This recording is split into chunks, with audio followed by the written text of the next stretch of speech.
এই শাড়িটি অর্ডারের অসমাপ্ত আংশিক। এইখানে একটি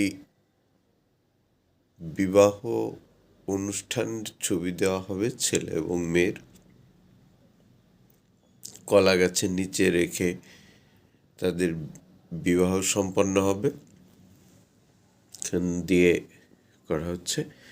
একজন আমার কাছে আসছেন ক্লায়েন্ট, উনি তাদের ম্যারেজ সিরিমনি বা ম্যারেজ ডেতে এই শাড়িটি গিফট করবে। এই অ্যানিভার্সারি উপলক্ষে তিনি আমাকে এই একই রঙের এই শাড়িটি এবং পাঞ্জাবি দিয়েছেন। আমি এইভাবে কাজ করছি। কনসেপ্ট হিসাবে আমি নিয়েছি ওনার কাছ থেকে যে ওনার বিয়ের কার্ডটি আমাকে দিন। ওনার কালেকশানে ছিল, উনি দিয়েছেন। কার্ডের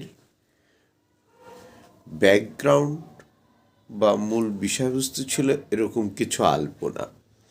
অবশ্য আলপনাটা একটু হালকা ছিল, যে আলপনাটার মধ্যে এই মোটিভটাই ছিল। আমি এই মোটিভটাকে ধরে শাড়িটাকে একটু ওয়েটফুল করার জন্যই মোটিভটার বেস করে এই আলপনাগুলি শাড়িতে পুট করেছি। যার সুবাদে আমার কাছে শাড়িটি বেশ ওয়েটফুল মনে হচ্ছে এবং যথেষ্ট সুন্দর। দেখুন, হ্যাঁ, আপনারা বলতে পারেন যে লাল কেন, অলওয়েজ লাল। অনেকে আমাকে বলেছে লাল কেন, লাল কি বাদ দিয়ে কিছু করা যায় না, এরকম। তো অ্যাকচুয়ালি বিয়ের অনুষ্ঠানগুলো লাল, উৎসবও যেমন লাল বোঝায়, সেই জন্য। আর ক্লায়েন্ট যদি লাল চায়, সেক্ষেত্রে আমি কি করতে পারি বলুন? এই অংশ দেখালাম, এটা হচ্ছে পাড়ের ভিতরের অংশ, পাড়ের দিকের। আর এই অংশটা থাকছে উপরে, এইখানে শেষ। এবার আমরা যাচ্ছি আঁচলের দিকে।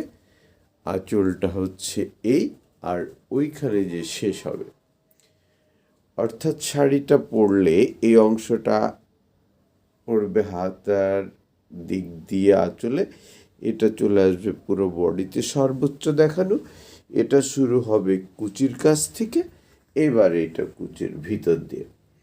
আসলে আমি প্রত্যেকটা শাড়িতেই পরিকল্পনা করি কোন জায়গাটা শাড়ি পরার পর শাড়ি পরিহিতার বডির কোন অংশে কোনটা পড়বে, লুকটা কী হবে। সেভাবেই আজকেও আমাকে একজন ফিডব্যাক দিয়েছেন, যার একটা শাড়ি আমি করেছিলাম, আমি নাম ধরেই বলে দিই, মুন্নি আপা। মুন্নি আপার একটা শাড়ি করা হয়েছে। উনি বিভিন্নভাবে বলছিলেন আশিসদা কেমন লাগবে, কি হবে। তো বলছি, দেখেন, এগুলো আসলে এই টানায় রেখে দেখার জন্য নয়। এটা আপনার যে জায়গায় যেভাবে ডিসপ্লে হবে যে বস্তুটা, সেইভাবে ভাবতে হয়। তো অ্যাকচুয়ালি উনি সেই ফিডব্যাকটাই দিয়েছেন আজকে, যে আশিসদা আসলেই শাড়িটা পরার পর এত অদ্ভুত লাগছে, যেটা ফ্রেমে টানানো অবস্থায় লাগছিল না। তো আমিও জানি এই শাড়িটি অ্যাকচুয়ালি পরার পরে আরও বেশি সুন্দর লাগবে। তারপরে নির্ভর করে পার্সনের পার্সোনালিটি অবশ্যই, যে সে কিভাবে মোটিভেট করে, কিভাবে তার হাঁটা চলা, কি পরিবেশে পড়ছে, এগুলো সব মিলায় আমাদের প্রেজেন্টেশনটা যত ভালো হয়, প্রোডাক্টের গুণগত মান ততই বেড়ে যায়। সবাইকে অসংখ্য ধন্যবাদ।